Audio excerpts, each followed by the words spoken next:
Okay, hi everyone. I want to thank the audience, thanks the panelists for a beautiful presentation. So the topic of discussion today is the distension-contraction plots of the esophagus and how they relate to functional dysphagia, okay, by using a routine clinical manometry protocol.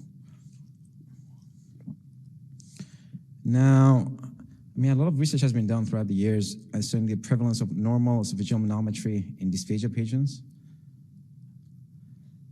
The original studies by Katz and Castell in 1987, they had like 47% of patients referred, they were like classified as normal. Work by Pandolfino-Carrillas in 2008, 25.6% of these patients were classified as being normal, but they had dysphagia symptoms. And our work recently published in 2023 that we see like 38% of patients who are referred to us, they show, they're based on the Chicago 4.0, everything is normal, but they still have dysphagia symptoms.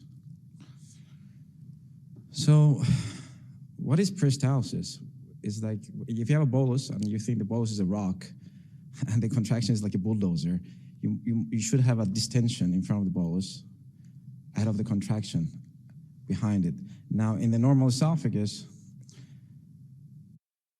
the lumen kind of distends as the bolus is moving down the length of the esophagus, right? So you have initial contraction behind the bolus, distension in front of the bolus, and you have a normal transit of the bolus throughout the esophagus. Now, what regular manometry does, actually, if the takeaway of this presentation is like we are missing half of the story, okay? So what we're measuring with manometry just measures the contraction phase of peristalsis. So I'm going to give you a background of the presentation. Esophageal peristalsis, it has initial inhibition followed by contraction. HRMs just measure the contraction phase of the peristaltic phase. Now, probably a decade ago, we developed a method of calculating cross-sectional area from impedance measurements, whether it's two saline or single saline. And we believe that this luminal distension, or luminal CSA, is an indirect or surrogate marker of inhibition phase of the peristalsis. I'm just going to say distension because then you can argue about the active and passive elements, but let's just say distension. So the protocol we used in our original studies were 10 milliliters of half normal saline in the minus 15 Trendelenburg position. We wanted to see whether actually we can do the same thing with the 5 cc in the supine, like a routine clinical manometry procedure. We will find differences between the groups. So the goal was to see if there are any differences in the distension-contraction parameters of peristaltics in patients with functional dysphagia. And we used a 5 milliliters bolus of half normal saline swallowed in the supine position.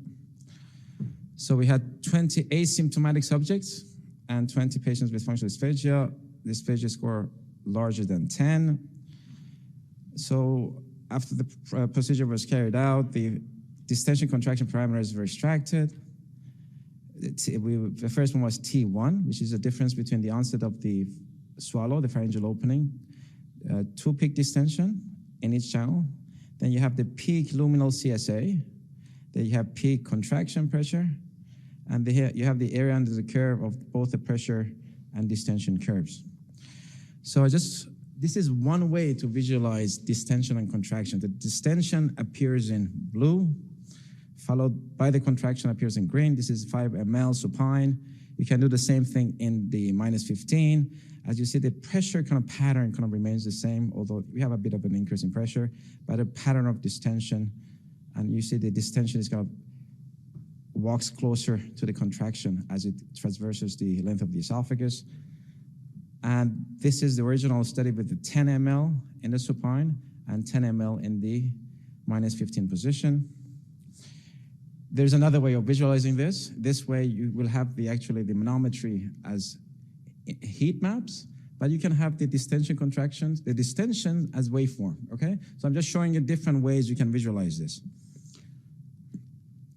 And now this is actually a favorite for the physicians because it looks like a barium swallow. So you can actually have cylindrical plots of this distension. So you have the upper one is in the supine 10 cc and the lower one is in the TB position. You can see the contraction waveform. So with the red, with the higher contraction values, and you can see the distension ahead of the bolus, and you can see every 0.03 seconds as the bolus is going all the way down the length of the esophagus. You can see the same in the TB position. Of course, there is more pressurization, so you see higher values of pressure. And this is there are 3 different ways of visualizing this distension-contraction waves. Now, as I mentioned earlier, one of the parameters that we measured is T1. And T1 is the time it takes from the onset of the swallow, of the pharyngeal opening, till the peak distension. And you can have the same thing for peak pressure. Now, before I get to the results, I just want to actually throw in a sample case. We have that 53-year-old female. She had 2 years of symptoms of dysphagia and 3 years of symptoms of heartburn. And the symptoms happen every day. She had difficulty swallowing solids compared to liquids. She didn't have any weight loss, normal endoscopy, barium swallow, and a high dysphagia score of 14. So the radiologist said that a few tertiary contractions were noted, no evidence of reflux, and a 13 millimeter barium tablet passed easily through the stomach. Actually, she had a normal biopsy. And this is the endoscopy of the upper esophagus and the the distal esophagus near the Z line. She had also normal endoscopy. So this is actually her HRM. Based on Chicago 4.0, normal, a beautiful opening at the LES. Even when you superimpose the impedance as one shade of purple, she had normal bolus clearance. Now, I want you to pay attention to this. So this is 4 swallows of a normal subject, okay? So you see the distension as red and the contraction with blue. So 4 distinctive swallows, right? Now I'm going to show you the same subject, the same patient, the 53-year-old lady. So check this out. So you see the patterns of contraction are very similar to those of normals, right? Now look at the distension. You see that? How it differs from normal? And you can display it in another way. This is the same normal 4 swallows, and this is the one from the female subject. You see the irregular distension? I previously worked on the ECG, so I call it the arrhythmia of the esophagus. So you can have the same thing here. Visualize distension-contraction. This is of a normal. You see the contraction and the distension, and the bolus is going down the esophagus. This is the female subject. You see the bolus arrived at the distal end much faster than the contraction phase is catching up. So they have a kind of a lower T1, okay? So this is a comparison of 20 normal and 20 patients. So if you compare the pressure waves, if you calculate the area under the pressure waves, so you can see that there were no statistical differences between the pressure sums. But T1, so if you segment the esophagus into 4 points with this one with the proximal and this one like the distal, distally the T1 is lower in the functional dysphagia patients. This as to cross-sectional area, normals have higher cross-sectional areas compared to functional dysphagia patients, and the flow was higher in functional dysphagia subjects compared to normals. So in summary, so the T1, that's the time of arrival of the bolus, okay? From the pharyngeal opening to peak distension, and the bolus flow was faster in functional dysphagia patients compared to normals.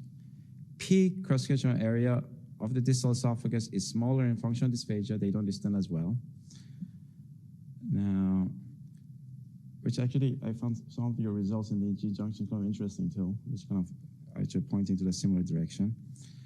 And there is no difference in the peak contraction pressure and AUC contraction between the two groups because pressures are normal. Now, going back to the initial picture, so what is peristalsis? You have to have distension ahead of bolus, and because if you have like a narrow, let's say, road, there's no way you can push the rock, right? There's no space, so there should be proper distension of the esophagus. But what happens in dysphagia, like, you know, a nutcracker esophagus or egg, it seems, I mean, actually this has been confirmed because we also do intraluminal ultrasound. So right ahead of the bolus, there's like a narrowing of the esophagus for some reason. And similar enough, we have achalasia 3. It's actually more interesting pattern actually observed in the ultrasound. So it's like a segmental kind of thing. So right ahead of the bolus, you have a distension, but more distantly, you have a narrowing. So in conclusion, based on the results we saw, we have faster bolus flow velocity, a shorter time to travel to distal esophagus, and a smaller luminal CSA of the esophagus. This suggests a narrower lumen esophagus during peristalsis in functional dysphagia patients. And similar to our previous study, actually you can do the same, just use the 5 ml supine position, and you can actually found statistical differences. So you can do your routine normal clinic, and you can get these distension contraction plots and add this as a complementary element to your diagnosis. So distension contraction plots can distinguish patients with functional dysphagia from normal subjects and should be, I mean, this is the belief of Dr. Middle. I just want to give a shout out to him. Should be the standard of esophageal motor function assessment. Thank you.